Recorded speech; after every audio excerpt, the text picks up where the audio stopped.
Oi, boa tarde.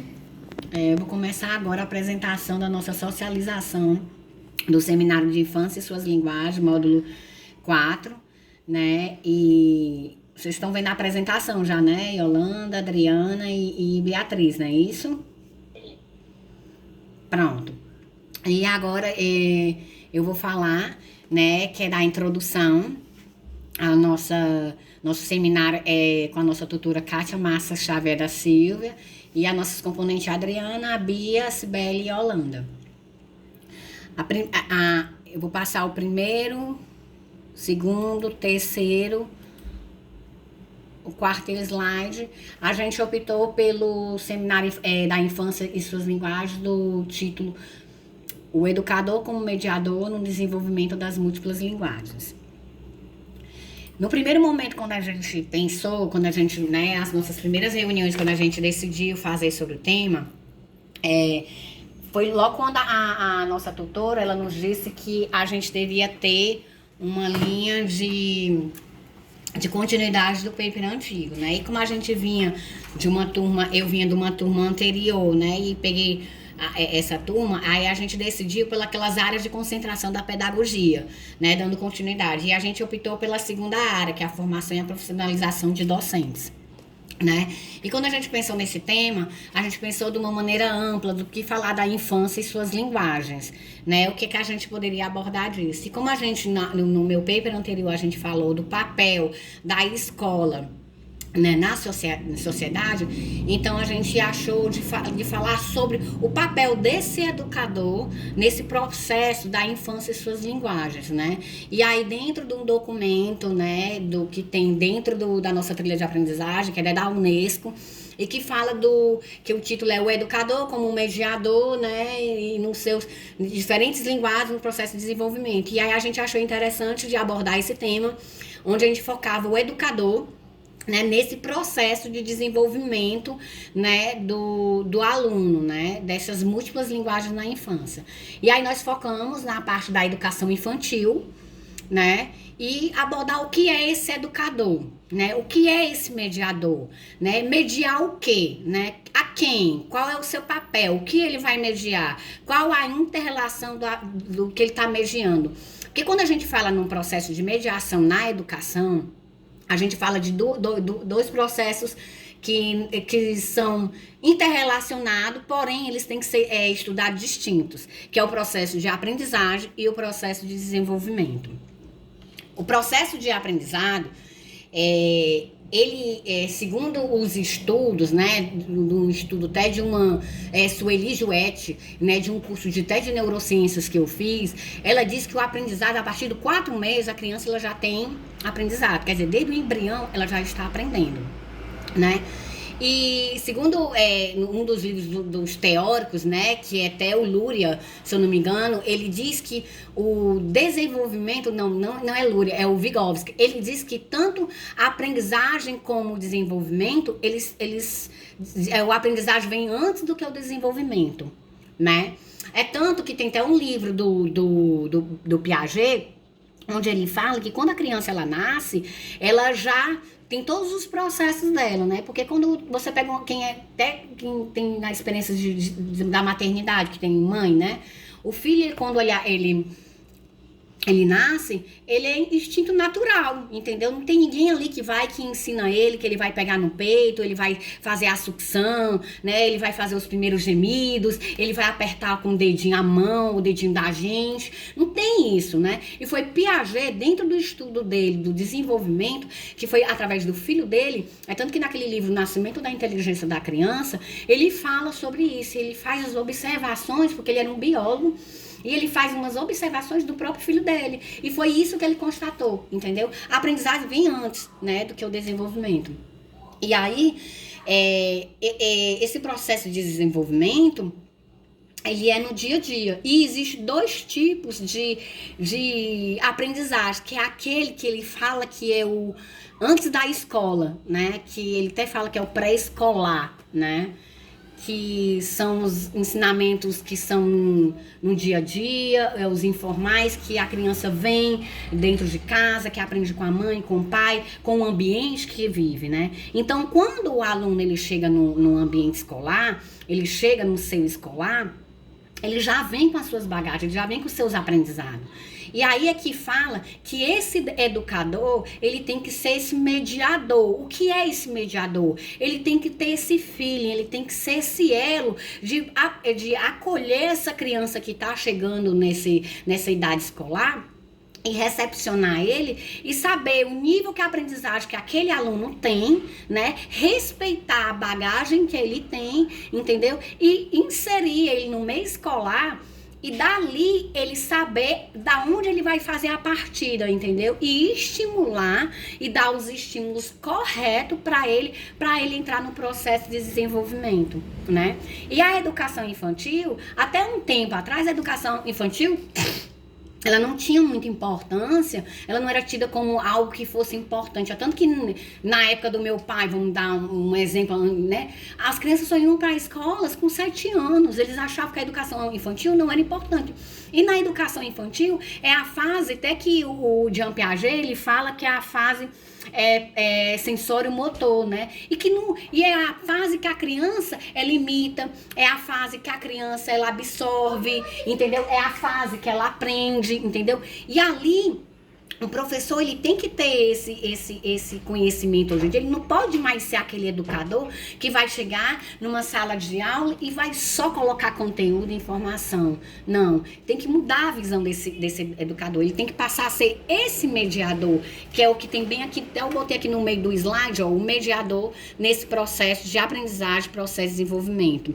Aprendizagem é desenvolvimento, não entram em contato pela primeira vez na idade escolar, o que eu acabei de falar.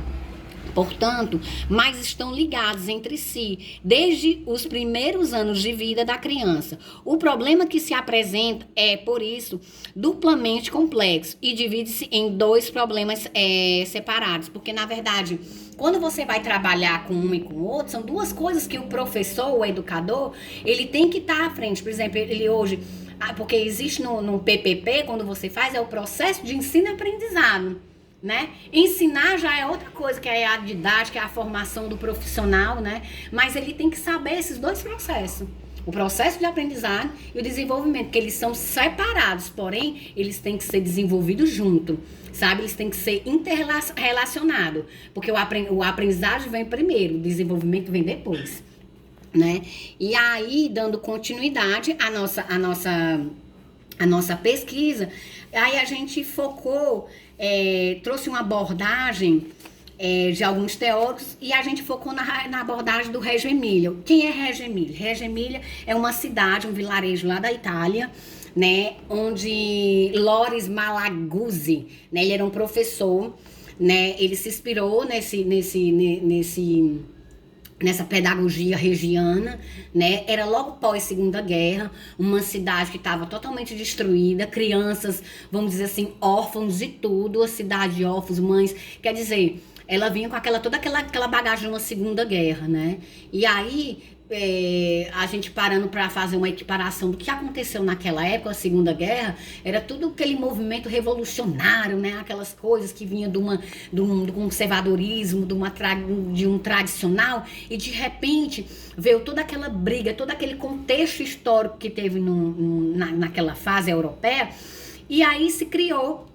Esse professor, ele quis fazer uma escola diferente, uma escola onde teria uma pedagogia da escuta, né, e teria a teoria das 100 linguagens das crianças, né, tanto que eu vi numa das leituras que eu fiz sobre a abordagem de Reggio Emília, ele falava de uma educação colorida, né, onde ele ia envolver a criança na arte, né, ia falar de uma maneira mais lúdica com as crianças, porque antes disso é aquela escola tradicional, tá entendendo? Que só chegava conteúdo, criança era dentro de casa, entendeu? Não tinha muito essa importância. E aí ele veio com essa abordagem que é da pedagogia da escuta, né? E aí, aqui eu coloquei esse texto aqui e eu enfatizei aqui, ó, é uma pedagogia da escuta, é uma pedagogia que acolhe a criança competente, né? Ele fala de uma criança competente. E essa criança competente, ela precisa de um professor competente. E essa criança, ela é capaz de pensar o mundo em que vive. E é uma concepção que a criança é sempre cidadã e não uma futura cidadã. Ele não educa para uma criança no futuro, é para agora. É a criança, ele acredita que é a educação que vai contemplar a experiência da criança na área política, social, cultural e artística. Quer dizer, é a criança no seu integral. Não é só a criança como um objetinho que vai... Não, ele quer trabalhar na complexidade toda, no íntegro da criança, né? Ele diz que a criança é rica, pois tem saberes, produz e não apenas consome cultura. Quer dizer, a criança ela passa a ser ativa na produção, entendeu? Da cultura. Ela não é uma mera, vamos dizer assim, ela só tá assistindo, ela só tá vivenciando aquilo ali, só vendo. Não, ela começa a produzir, né? E ele foca muito na arte, na pintura, num desenho, né? E segundo Heloísa Ponzio, é uma jornalista que ela botou uma publicação na internet que até fala sobre a primavera de 1945, 1945, foi a época da Segunda Guerra, né? Ela até colocou a primavera, eu fiquei até pensando por que esse título, né? Eu acredito é porque quando acabou, né? A primavera são quando as rosas nascem, né? As plantas, e eu acho que foi isso, né? E ela fala de um contexto do escutar, e que eu achei interessante, porque escutar com os olhos, com o tato, com todo o corpo, a escuta como um ato de respeito e de amor, escutar no silêncio e no tempo para reflexão, escutar a curiosidade, pesquisa, teoria, escutar as suas 100 linguagens, quer dizer, o professor que vai para dentro de sala de aula não é mais aquele professor que simplesmente está ali e porque a mãe e o pai deixou o aluno, porque é o local que eles vão para o trabalho tem que deixar o aluno lá, sabe? É um local onde a gente tem que ter aquele faro, aquele feeling de que é uma vida, ali é uma formação de um ser humano, né, de uma criança, onde ela tem sentimento, tem a área afetiva, né, é uma persona, ali você vai trabalhar o desenvolvimento dela, você vai respeitar o ritmo dela, respeitar a história dela, né, e sempre ela como protagonista. E aí eu coloquei até aqui eu digo sempre assim, uma buscazinha da internet, do dicionário, o significado de linguagem e o sinônimo de múltiplos, né? Linguagem é qualquer meio sistemático de comunicar ideias ou sentimentos através de signos convencionais, sonoros, gráficos e gestuais. Sinônimo de múltiplos é variado, diversificado, numerosos, né? Abundante, né? E aí, sobre essas escutas de 100 linguagens, eu vou deixar para as meninas falarem, que é a continuidade da nossa apresentação, né? Onde cada uma vai falar sobre algumas pontuam algumas diversidades de linguagem. E a próxima eu acredito que seja a Adriana aí, para trazer mais novidade aí pra gente. Boa tarde. Fiquei com a parte da fundamentação teórica. Vou abordar falando um pouco das múltiplas linguagens e umas concepções teóricas. Então, com base, né, no PNCC, os eixos estruturantes da educação. Então, como a gente falou, né, a linguagem do brincar. Como a gente pode abordar? Junto com o brincar, se desenvolve a linguagem corporal, do movimento, imaginário e criativo. Lúdico, jogos simbólicos, gestos, mímicas faciais e etc. Desenvolvimento predominante da motricidade e cognitivo. E assim eu trago também a linguagem do interagir, aonde, né, aquela linguagem que está ligada, né, ao brincar, né, estão interligadas. Então, se você interagir, você tem que brincar, ao brincar, ao interagir. Então, um chama o outro, né? Pode-se dizer assim. Então, interage com o corpo, com a afetividade, e se desenvolve o ensino significativo e com as emoções, onde manifesta os desejos e as angústias. Então, como diz, né, na visão de Vygotsky, durante o desenvolvimento das brincadeiras, são estabelecidas relações humanas e sociais. É no brinquedo que a criança aprende a agir numa esfera cognitiva, exercendo uma enorme influência no seu desenvolvimento. Ou seja, brincadeira tem um papel fundamental no desenvolvimento da criança. Então, o que eu posso trazer para vocês em relação a essas duas linguagens, né? E a brincadeira é a linguagem da criança, né? É como ela se expressa, ela consegue compreender o mundo social e a si mesma, sendo fundamental e assim favorecendo seu próprio desenvolvimento integral. Com a sua linguagem, a criança vem aprimorando a comunicação e assim vai dando forma ao uso da linguagem simultaneamente, referindo-se à produção dos sons, dando significado ao uso social da língua. Então, a escola, por sua vez, né, pode favorecer as crianças, brincadeiras livres, contação de historinhas infantis, incentivar essas crianças, né, nas suas imaginações, que elas são bem precisas, né, precisando ser consideradas em suas práticas pedagógicas, né. Então, nós temos que respeitar, né, as imaginações das crianças, né, porque muitas vezes se tornam tão férteis, né. Vamos ver também a questão de o que ela nos traz, né. Temos que ter esse cuidado do ver, né, o sentimento, como a colega disse anteriormente, né, aquele sentimento que existe dentro da criança. Qual a sua convivência em seu meio familiar? Porque isso julga muito, né, o que eles trazem para dentro da escola, né? Então, tanto na educação infantil, quanto nos anos iniciais do ensino fundamental. E é assim com suas práticas vão se tornando indivíduos independentes, promissores, seres humanos capazes de expressar sentimentos, sendo construtores de seus próprios pensamentos, tendo um aproveitamento no mundo acadêmico e profissional em sua vida futura. Então, eles podem, né, crescer, né, com tanta sabedoria, com tanta inteligência, que as crianças são capazes, elas são livres, né? Pode passar, Sibeli, por favor. Já passou, desculpa. E a linguagem, gente, da arte e da musicalização, né? O que eu posso trazer? A linguagem do cantar e ouvir a música. Só um minutinho. Então, a linguagem do cantar, desenvolvimento e a expressão do equilíbrio, a autoestima, o autoconhecimento, a integração social e além de ampliar o repertório de linguagens e sentimentos. Né? Então, o cantar nos traz isso, né? A questão de expressão.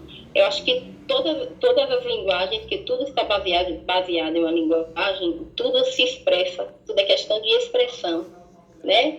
A gente tem o auto-equilíbrio, a autoestima, como eu falei, né? E na sua integração social. E para a linguagem de desenhar, né? O primeiro registro gráfico da infância, né? Ali onde aquela criança traz aquele traçado, né? Depois ele traz até o traço, para cada traço que ele faz, para ele tem um grande significado. Então, nós, como educadores, temos que ter essa visão e esse cuidado de querer poder entender o que aquela criança nos traz, né? Nos desenvolve o imaginário, né? O imaginário da criança, estimula o criar e o produzir.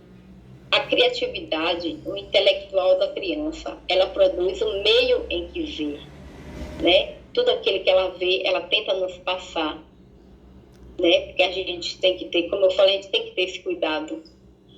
O ato de desenhar ocupa lugar relevante em seu desenvolvimento cognitivo, emocional, social.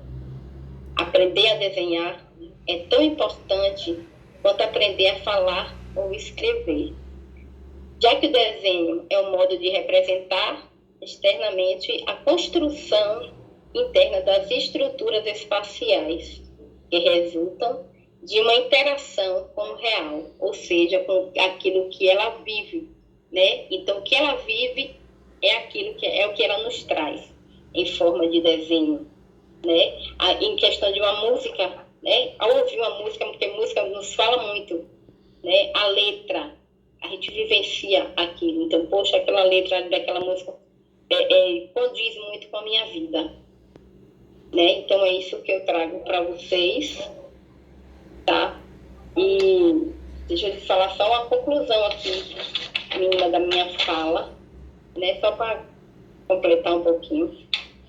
Então, o que eu disse, gente, é a criança, né? A embalagem, as historinhas infantis, o sentimento que a criança tem, e o cuidado que nós, educadores, temos que ter diante dessas crianças, né? Porque elas são construtores, né, de sua própria história, né? Então, nós temos que ter esse cuidado. Aquele quando você cuida, assim como você cuida do seu filho, um aluno, né, aquela criança se torna um filho seu, porque ali você vai estar cuidando, ali você vai estar dando toda a atenção merecida, né? Existem N crianças, com cada uma tem a sua forma de agir. Aquelas que se expressam bastante, aquelas que já são mais pacatas, né? Então, você tem que, quando você prepara algo para levar para aquela classe, para aquela turma, naquele dia, né? Então, você tem que preparar não para você, e sim para aquela criança que vai estar lá sentada, esperando o que ela vai receber naquele momento. Então, para cada uma, né, a gente tem que ter esse cuidado, o que preparar, o que fazer, o que ver, como eles vão receber, né, como eles vão agir diante de tudo aquilo que eu estou preparando para eles hoje, né? O nosso planejamento. Então, a gente tem que ter muito cuidado. Querendo ou não, são vidas, né? São crianças que estão ali crescendo, evoluindo. Então, é isso que eu trago para vocês. Eu vou passar a palavra para a colega, para a Beatriz.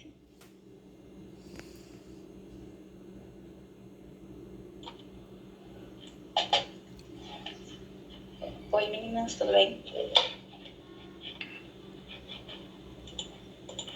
Já tá aqui, só um instante.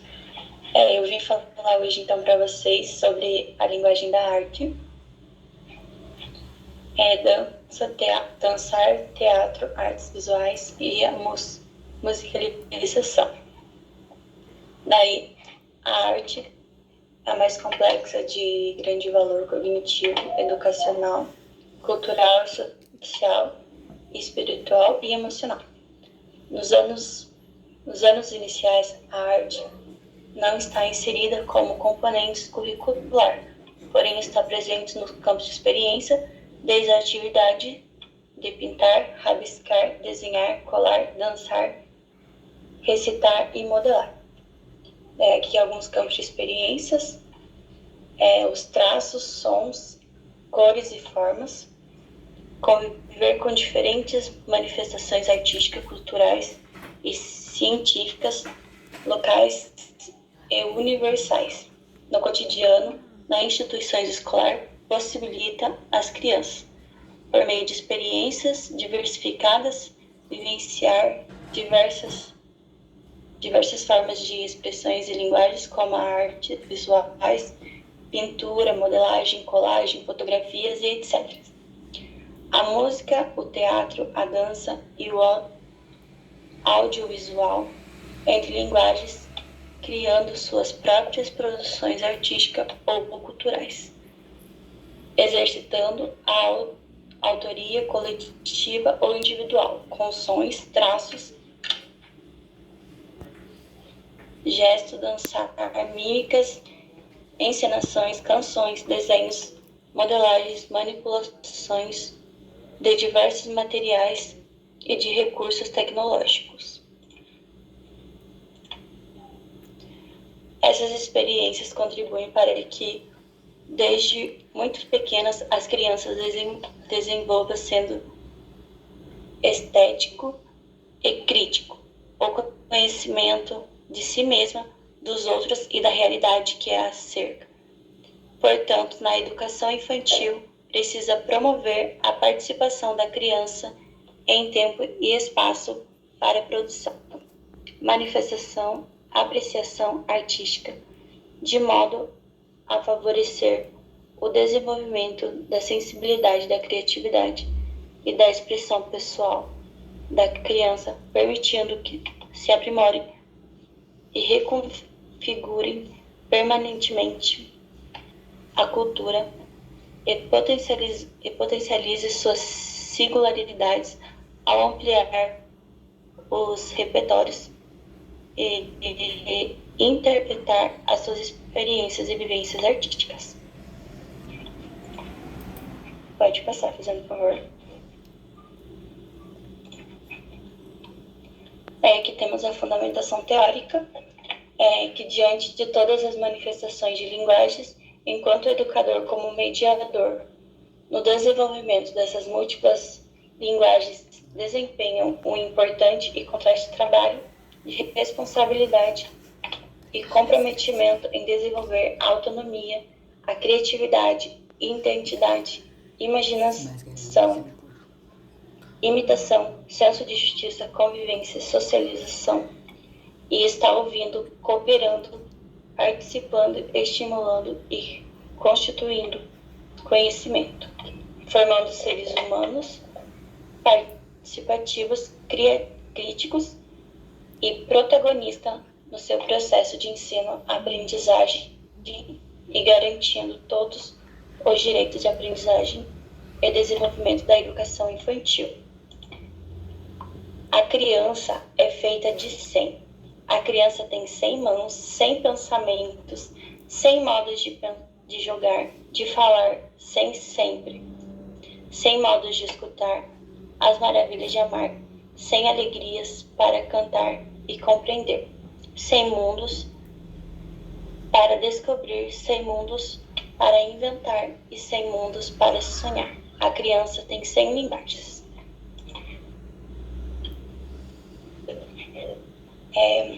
Pode estar passando para a próxima.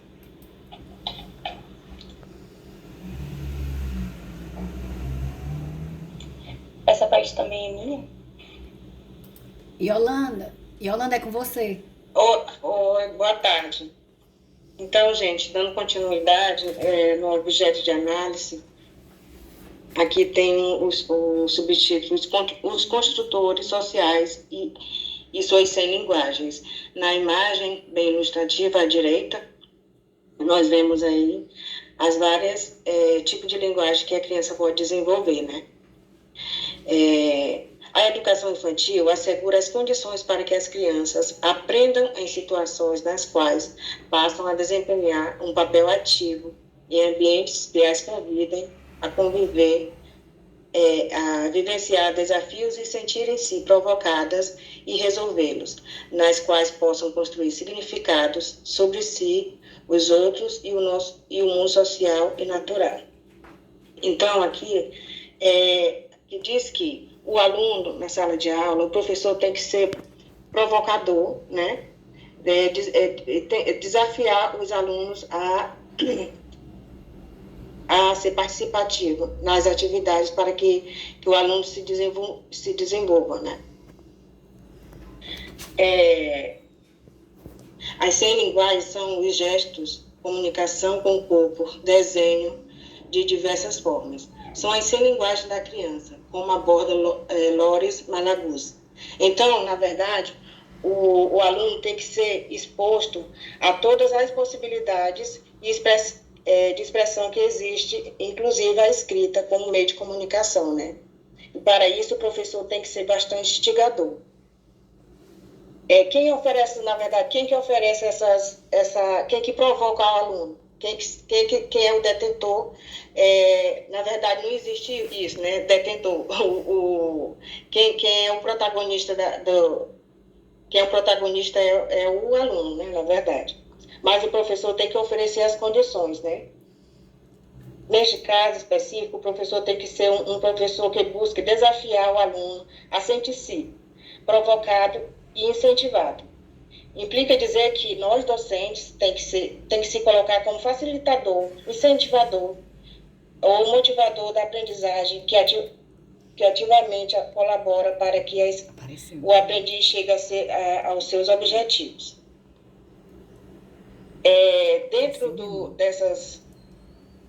das múltiplas linguagens, como a música, a arte, a dança, a fala, o teatro, o raciocínio lógico, matemático, corporal, o movimento é garantido pela... Deixa eu esquecer.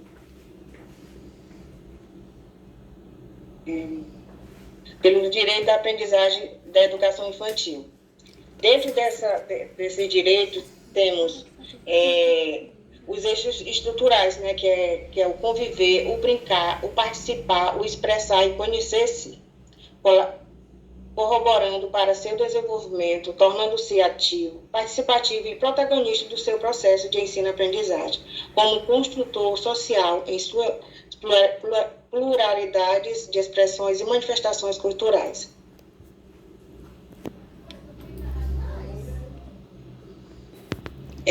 Em seguida, temos a nossa metodologia.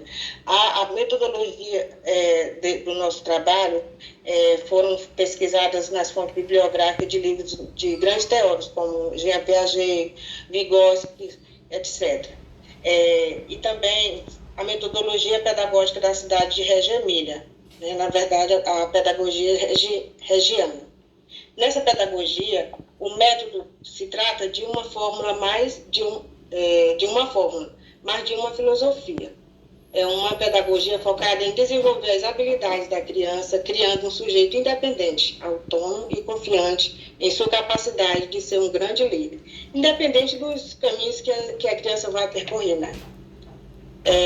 O objeto de estudo, com a diversidade de linguagens que anteriormente as meninas citaram, e suas interdisciplinaridades, e o educador como grande mediador da construção social desse sujeito.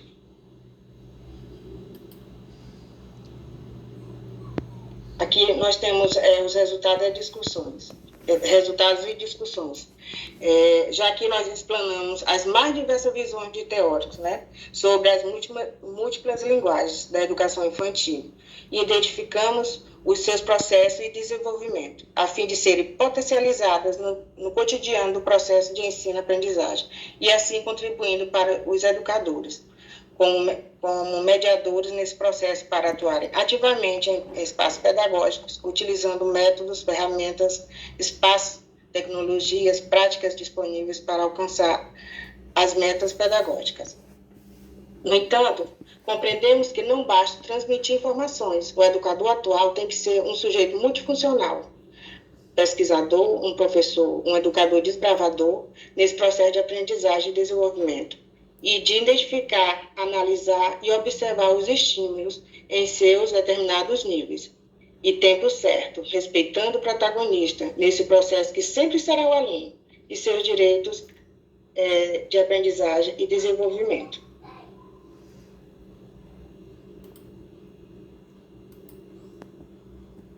Bem, e aí chegamos ao final da nossa apresentação, né? Aqui são as referências. Nós utilizamos 14 referências bibliográficas, né?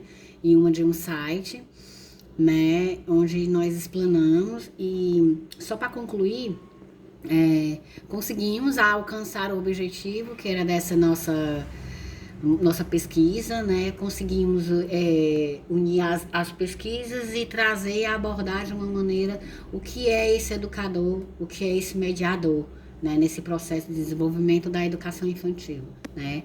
Deu para, numa maneira A gente contextualizou tudo, né? Trouxemos abordagens e teóricos, né? E a gente finaliza aqui, a gente trouxe até aqui uma frasezinha, né? Do patrono, né? Não poderia faltar na finalização. Cadê? Calma que meu computador é lento. 15, é no 16. Cadê? Passou. Tá rodando.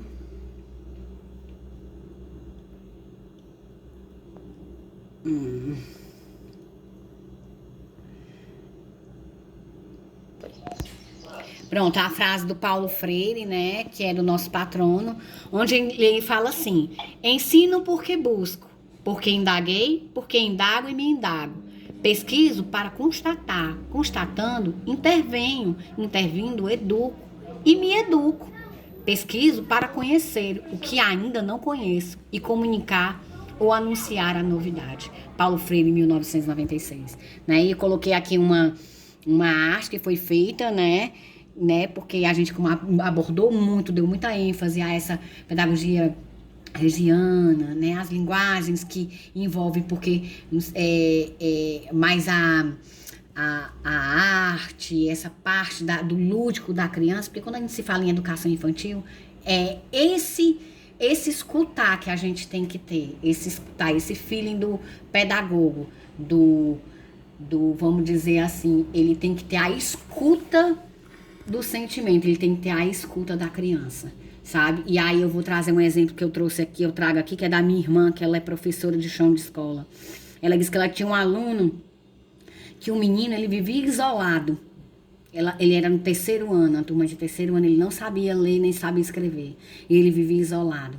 E aquele menino só vivia isolado e não se interagia com ninguém. E ela conseguiu ter aquele escuta do professor que eu tô falando. Ela foi lá. E ela descobriu que na casa dele, a mãe apanhava, o pai era alcoólatra. E o menino tinha bloqueio. Né? Ele era revoltado e não queria viver. E ela acolheu ele. Ela escutou ele. E hoje ele está lendo e está escrevendo. E é sobre isso, né? É esse mediador, é essa escuta. Obrigada, gente, pela apresentação.